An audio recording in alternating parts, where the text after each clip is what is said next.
Clap your hands and spin around. In Berrylingo joy is found. Berries time, majestic buys. Meet Berry, high five. Meet Berry, That's my name. telling stories, playing games, singing, reading. Come and join us. Hi everyone, I'm Mimi Berry, the star princess of Berrylingo Town. I had a lot of fun dancing with the berry dancers, and all the surprises they had for me was unimaginable. Did you know the berry tree gave me a berry book? I had fun dancing with the berry steppers, and I'm glad you did too. Now let's go home.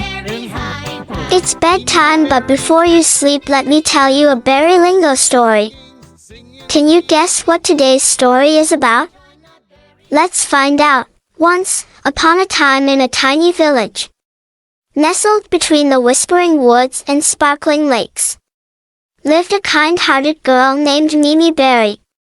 She had rosy cheeks, curious eyes, and a laugh that sounded like wind chimes dancing in the breeze.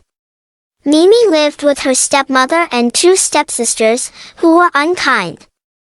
They were always too busy thinking about themselves to notice how hard Mimi worked. She swept the floors, polished the windows until they gleamed, and sang songs to the animals, who gathered outside her window each morning, though her clothes were plain and her shoes worn thin.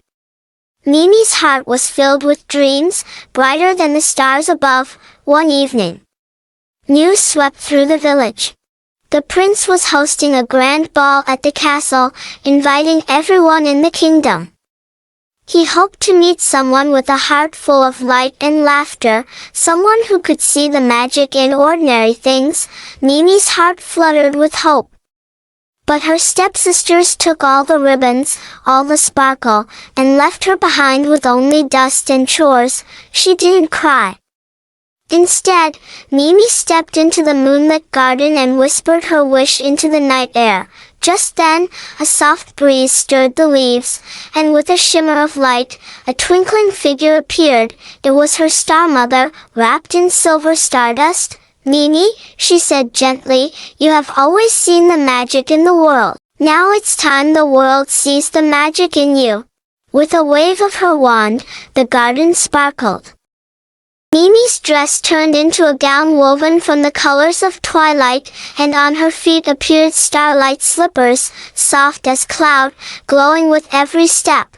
But remember, the Star Mother warned kindly, when the clock chimes midnight, the starlight will fade. At the castle, everyone noticed Mimi the moment she arrived. Not because she sparkled, but because she smiled like someone who knew how to find joy in the little things.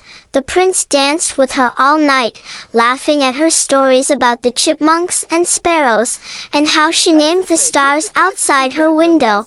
But when the first bell of midnight rang, Mimi gasped, curtsied, and ran, leaving behind one glowing slipper on the castle steps. The prince searched every cottage and garden for the girl whose smile could warm the coldest night. When he reached Mimi's home, the stepsisters tried on the slipper, but it didn't glow for them.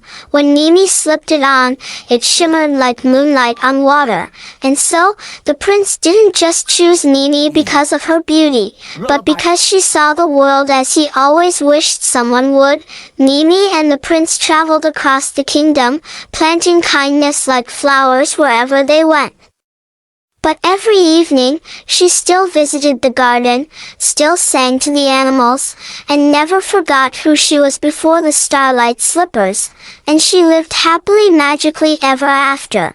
I hope you enjoyed today's episode of Mimi Berry's story. See you again next time.